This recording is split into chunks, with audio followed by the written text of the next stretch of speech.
My sister-in-law tried to seduce every boyfriend I brought home. I finally exposed her. I'm 32 years old. I live in San Diego and I work as a marketing director at a mid-sized tech company. I was always the kid in the family who did everything right. Top student, college scholarship, quick career advancement. My mom loves to tell everyone how proud she is of me. That matters for understanding what happened next. This story began 6 years ago, in March 2018, when my older brother Mike, then 29, announced he was engaged. His fiancée was Jessica, a 26-year-old woman he'd met at a work conference. She worked in HR for some corporation, was pretty, always smiling, and from our first meeting tried hard to make an impression. Our first meeting took place in an Italian restaurant downtown. I came alone. I was between relationships after a painful breakup. Jessica appeared in a flawless outfit, her makeup perfect, and immediately started showering me with compliments. "Oh my God, Mike told me so much about you. You're so beautiful. Where did you buy that handbag? You have incredible taste." At first it felt nice. She seemed sincere, warm, friendly. During dinner she touched my shoulder when she laughed, leaned in close when she spoke. I thought, okay, she's just a tactile person. Some people are like that. My brother was over the moon. He looked at her like she was the best thing that had ever happened to him. Mike had always been a little insecure, not as successful in school, changed jobs a few times, had relationship problems. Jessica was his first serious relationship in many years. The wedding happened in June that same year. A big affair, 200 guests, a venue on the ocean, live music. Mom spent months planning, helping them with every detail. I was a bridesmaid at Jessica's request. "We're sisters now," she told me as she hugged me. At the wedding I met her family. Her mother was quiet, a little distant. Her father didn't even come, they were divorced, and it seemed Jessica had complicated feelings about him. Her younger sister Amy, 22, looked awkward the whole time and barely spoke to Jessica. I noticed but didn't give it much thought. Every family has its dynamics. After the wedding the newlyweds went on a 2-week honeymoon to Bali. Life went on. I focused on work. I'd just been promoted to a managerial role and poured all my energy into a new project. In the fall I started dating Daniel. We met through mutual friends at a beach volleyball party. He was an engineer at an aerospace company, 34, smart, steady, with a good sense of humor. Nothing explosive, but pleasant and comfortable. We dated for about 4 months when Thanksgiving arrived. My family always celebrates Thanksgiving with a big gathering at my parents' house. It's a tradition. The whole family gets together, we cook, watch football, play board games. I warned Daniel that my family can be a little overwhelming, but he said it was fine. Jessica and Mike arrived first. She brought some trendy quinoa salad and 1,000 honeymoon photos. Mom was delighted. Jessica is so thoughtful. Look at their romantic photos. When Daniel arrived, I introduced him to everyone. Mike shook his hand, Mom hugged him, Dad asked about his work. And Jessica. Jessica paused for a moment, looked him over from head to toe, and her eyes sort of lit up. "Daniel. Finally. I've heard so much about you." She came over and hugged him a long time. Too long. I saw Daniel look a bit surprised but he smiled politely. At the dinner table things got strange. Our dining room has a large oval table and normally seating is random. But Jessica somehow arranged to sit directly opposite Daniel. I sat to his left, Mike to Jessica's right. And then the show began. Every time Daniel said something, Jessica leaned forward. She wore a blouse with a low neckline, and each lean was noticeable. "Oh Daniel, that's so interesting. Tell me more." Her voice became higher, more giggly. When he told a joke about work, she laughed so loudly everyone turned. She touched his hand across the table. "You're so clever." "Right, Mike. Daniel is just brilliant." Mike nodded, smiling, not noticing anything strange. Or not wanting to notice. Mom didn't notice either. She was busy in the kitchen bringing dishes and organizing everything. Dad was watching football and barely paid attention to conversation. I felt an uncomfortable tension but couldn't tell if I was overreacting. Maybe she's just friendly? Maybe she's trying to impress my boyfriend so I'll be happy? After dinner we all moved to the living room. We usually play Pictionary. It's our family game. Teams were formed randomly, but Jessica somehow, accidentally, ended up on Daniel's team. Throughout the game she sat next to him on the couch and their legs touched. Every time their team guessed a word she'd hug him, squeal with delight. "We're such a good team." At some point Daniel went to the kitchen for water. Jessica accidentally went too to get dessert. I waited a couple minutes and then went as well. They were standing by the refrigerator. Jessica was laughing and touching his forearm, standing closer than necessary. When I walked in, she pulled back and smiled brightly. "Oh, we were just discussing Mom's pie recipe." Daniel looked a little uncomfortable but said nothing. On the drive home he was quiet. I asked if everything was okay. "Yeah, of course. Your family is very warm." Jessica, energetic. Too energetic. I tried to joke. He didn't answer, just gave a strained smile. Over the next 2 weeks Daniel became more distant. Fewer texts, cancelled plans. I asked what was wrong. He said everything was fine, just a lot of work. Right before Christmas he invited me for coffee. I knew what was coming. "Listen, you're wonderful, but I don't feel a spark. I think we'd be better as friends." I was upset but not shattered. 4 months wasn't that long. Life goes on. What surprised me, About a week after our breakup, I saw that Jessica had added Daniel as a friend on Facebook.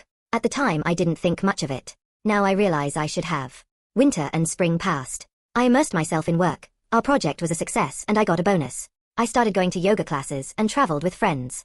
In June, I met Marcus at a friend's wedding. Marcus was different. He was 36, an orthopedic surgeon, smart, ambitious, with an incredible sense of humor. Tall, athletic, brown eyes, a smile that made your knees weak. We clicked instantly. By September we were inseparable. He met my friends, I met his. We talked about the future. He hinted that I might be the one. I felt on cloud 9. On Thanksgiving 2019, I was excited to introduce him to my family. I had warned them this was serious. Mom was thrilled on the phone.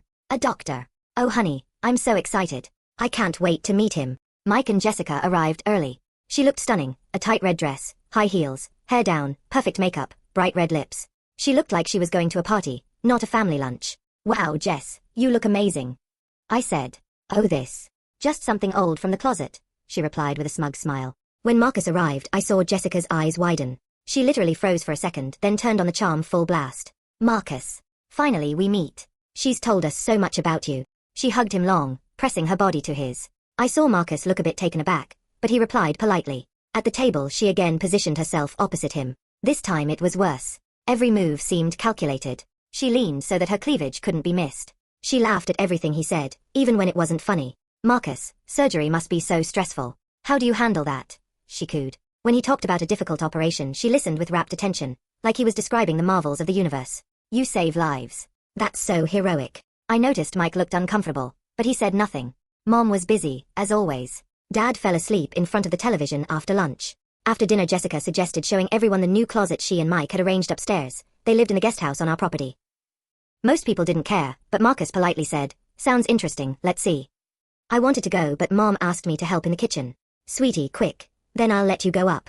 They were upstairs for about 15 minutes. When I finally was free and went up, I could hear voices. The door was ajar. They were standing close. Jessica's hand was on his arm. It's hard being married to someone not as ambitious as you. Mike is sweet, but... Marcus looked uneasy. "Jessica, I don't think." She saw me and immediately stepped back and smiled. "Oh. We were just discussing how to organize Mom's closet," she said cheerfully. Marcus looked bewildered. "Yeah. The decorations." I stared at them, my heart pounding. I knew I'd seen something, heard something. But how could I prove it? "Let's go inside," I said coldly. The rest of the evening was tense. Marcus sat quietly, barely speaking. I was angry and confused. Jessica acted as if nothing had happened, laughing and joking with everyone. On the drive home I exploded. "What did she say to you in the garage?" I heard part of it. Marcus was silent for a long time. "She hinted at something between us. I rejected her. I swear I didn't encourage her." "I know. I believe you." And I did. But something in me was broken. Why was this happening? Over the next weeks Marcus pulled away. Less affection, less time together. He cancelled plans citing work. When I asked, he said he needed space. At a restaurant one day he told me, "You're amazing, but this family drama is too much. I can't be part of it." He said the situation made him uncomfortable and he needed to focus on his career. He left. I was left devastated. 3 serious relationships, all ended after contact with Jessica. I told my friend Samantha. She listened, then said, "1 time is coincidence, 2 times is a pattern. She's doing something. But why? She's married to my brother. Maybe she's jealous. Maybe she's a toxic person who likes having control." I didn't know, but I decided to be cautious. Spring and summer went slowly. I avoided family gatherings. Mom worried and called often. "Sweetie, you hardly visit. Are you okay?" "Yes, Mom. Just busy with work." Jessica sometimes texted me, "Sis, miss you. When will we hang out again?" I replied curtly. In September 2020, I met Jason at a networking event. He worked in venture capital, 38, mature, stable. He had a calm confidence without drama. We started seeing each other slowly. I didn't tell my family yet. I wanted to be sure. By December we were in love. Jason talked about the future, kids, a house. He seemed like the one. I felt it. I couldn't keep him from my family indefinitely. I told him about Jessica. He listened without interrupting. "Sounds paranoid, right?" I asked at the end. "No," he said, taking my hand. "Sounds like a pattern. I believe you. I'll be careful." Christmas 2020 was small because of COVID, just immediate family. Jessica and Mike, Mom and Dad, and Jason and me. When Jessica opened the door she looked stunning again. A green velvet dress, hair in waves. Her eyes scanned Jason, sizing him up. "Jason. So nice to meet you." She hugged him, but he remained politely distant, quickly pulling away. At dinner she tried her usual, leaning in, laughing loudly, touching his hand. But Jason was a master of poise. He answered briefly and kept his attention on me. I could see Jessica get frustrated. After lunch she accidentally spilled red wine on Jason's white shirt. Oh my god, I'm so clumsy. Jason, quick, let's go upstairs and I'll clean it. No need, he said calmly. It can wait. But it'll stain. Come on, it'll take a minute. I went with them. In the bedroom she started applying stain remover to his shirt, her hands touching his chest through the fabric, lingering too long. Maybe you should take it off so I can clean it better, she whispered. No thanks, he said, stepping back. We came downstairs. She lingered upstairs a few minutes longer. On the ride home Jason held my hand. You were right. She tried to kiss me. She said things about you. I know. But what can I do? If I accuse her I'll look crazy. You need proof, he said. Catch her. But how? I tried to contact my exes. Daniel replied that Jessica had messaged him after our breakup, saying I was not myself, and inviting him for coffee. He declined. Marcus had deleted social media. Jason sent screenshots of provocative messages Jessica had sent him after our breakup. It was sickening. By then I had had enough. I decided to set a trap. Through a friend I found Ryan, a 35-year-old actor who did odd jobs as a model. I told him the plan: pose as my boyfriend, wear a tiny camera, and bait Jessica. I paid him $2,000. He agreed. On Thanksgiving 2021 Ryan was perfect. He played the role, accepted attention but didn't reciprocate. He wore a button camera.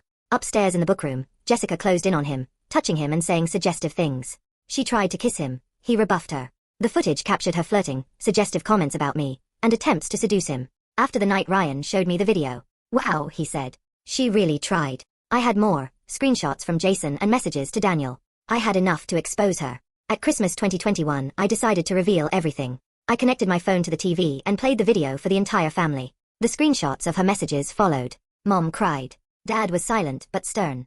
Mike was pale. Jessica was stunned, then defensive, then frantic. She accused me of setting her up.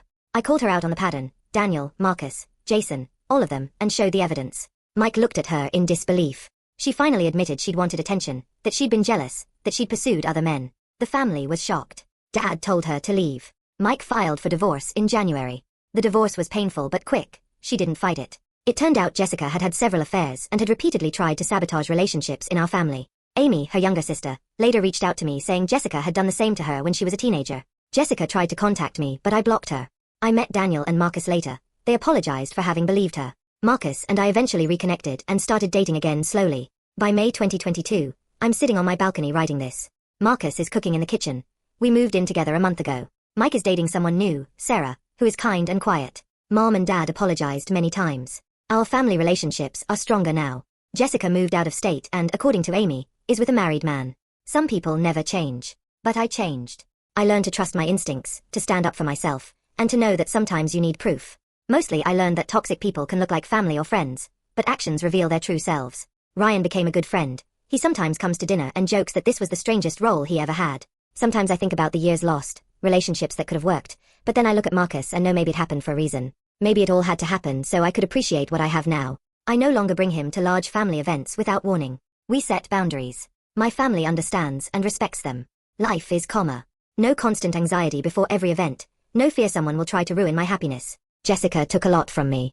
But she also taught me something. Strength to stand up, wisdom to see toxicity behind a smile, and the courage to prove the truth even when it's hard. And now, sitting here, hearing Marcus sing in the kitchen and smelling dinner, I know I went through hell. But I came out the other side stronger, happier, and free. Jessica no longer has power over me. That is the best feeling of all.